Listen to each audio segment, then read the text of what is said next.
What is an NFT?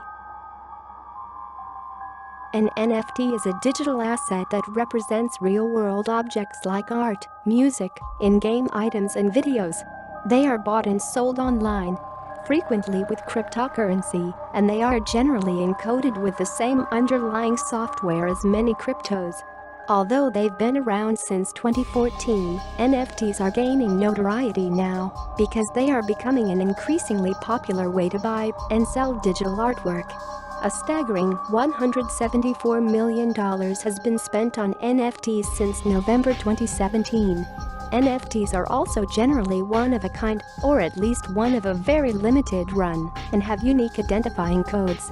Essentially, NFTs create digital scarcity, says Ariu, chair of the Washington Technology Industry Association Cascadia Blockchain Council and managing director of Yellow Umbrella Ventures.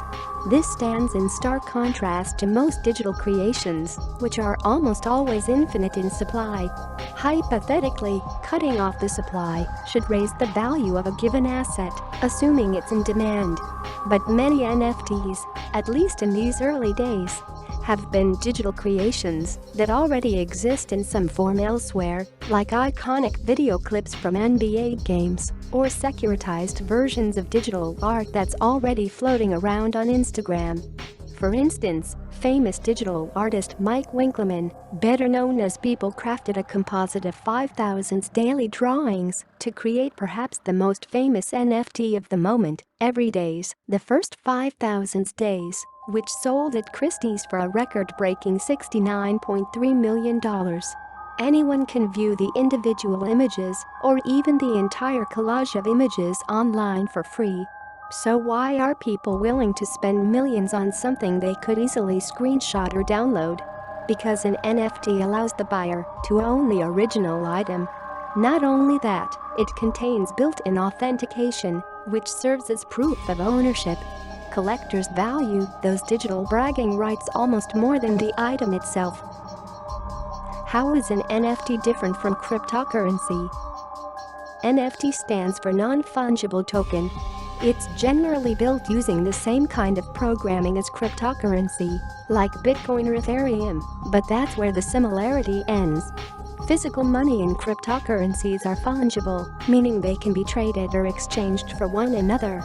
They're also equal in value. $1 is always worth another dollar. One Bitcoin is always equal to another Bitcoin.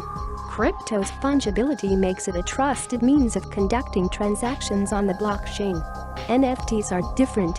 Each has a digital signature that makes it impossible for NFTs to be exchanged for or equal to one another, hence, non-fungible. One NBA Top Shot clip, for example, is not equal to Everydays simply because they're both NFTs. One NBA Top Shot clip isn't even necessarily equal to another NBA Top Shot clip, for that matter. How does an NFT work? NFTs exist on a blockchain, which is a distributed public ledger that records transactions. You're probably most familiar with blockchain as the underlying process that makes cryptocurrencies possible. Specifically, NFTs are typically held on the Ethereum blockchain, although other blockchains support them as well.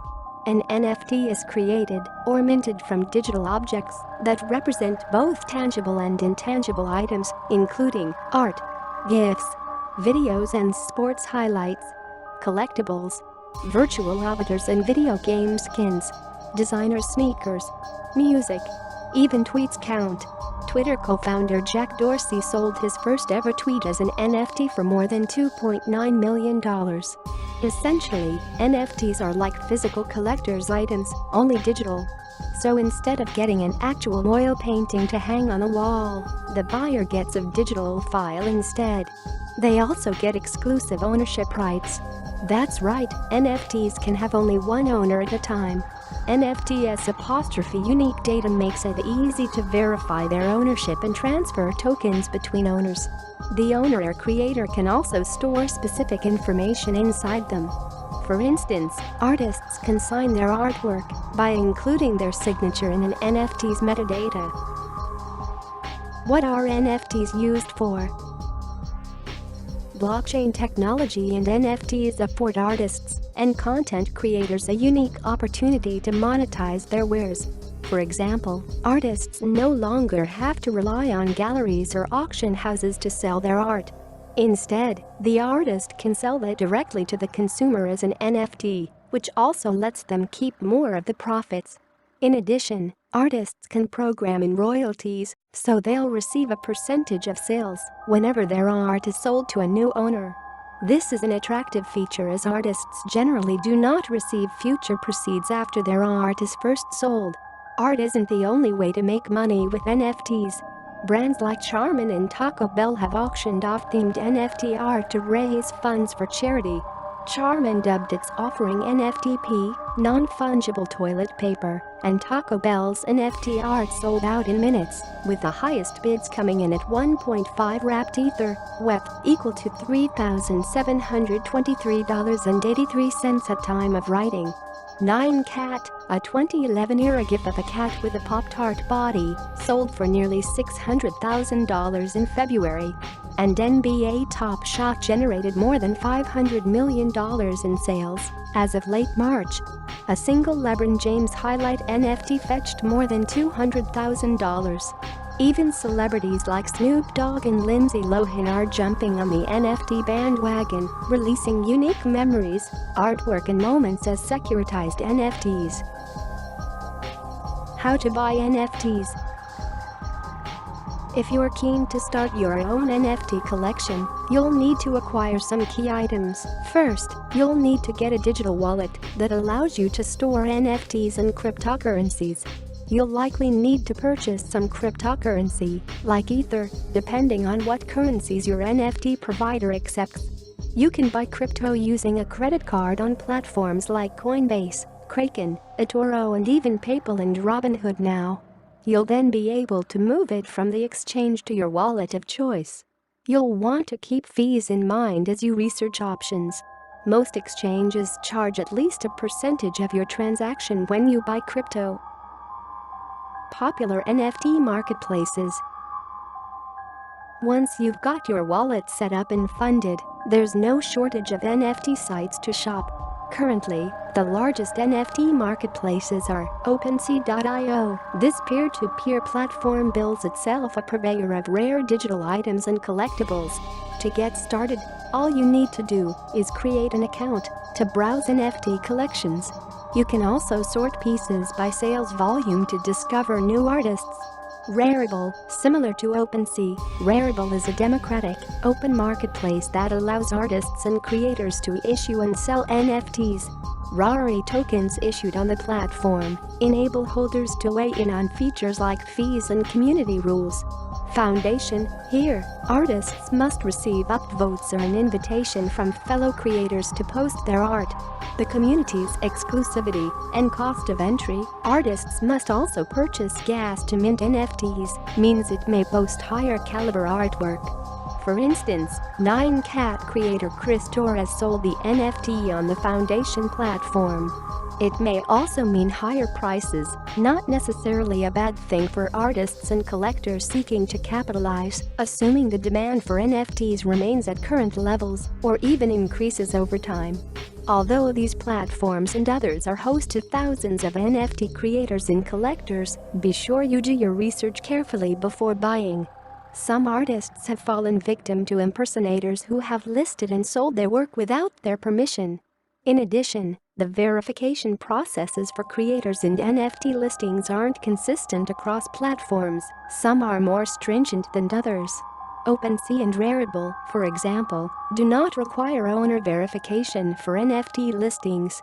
Buyer protections appear to be sparse at best, so when shopping for NFTs, it may be best to keep the old adage caveat emptor, let the buyer beware, in mind. Should you buy NFTs? Just because you can buy NFTs, does that mean you should? It depends, Yu says. NFTs are risky because their future is uncertain, and we don't yet have a lot of history to judge their performance, she notes. Since NFTs are so new, it may be worth investing small amounts to try it out for now. In other words, investing in NFTs is a largely personal decision. If you have money to spare, it may be worth considering, especially if a piece holds meaning for you. But keep in mind, an NFT's value is based entirely on what someone else is willing to pay for it. Therefore, demand will drive the price rather than fundamental, technical, or economic indicators, which typically influence stock prices and at least generally form the basis for investor demand. All this means, an NFT may resale for less than you paid for it. Or you may not be able to resell it at all if no one wants it. NFTs are also subject to capital gains taxes, just like when you sell stocks at a profit. Since they're considered collectibles, however, they may not receive the preferential long-term capital gains rate stocks do and may even be taxed at a higher collectibles tax rate, though the IRS has not yet ruled what NFTs are considered for tax purposes. Bear in mind, the cryptocurrencies used to purchase the NFT may also be taxed if they've increased in value since you bought them, meaning you may want to check in with a tax professional when considering adding NFTs to your portfolio. That said, approach NFTs just like you would any investment. Do your research, understand the risks, including that you might lose all of your investing dollars, and if you decide to take the plunge, proceed with a healthy dose of caution.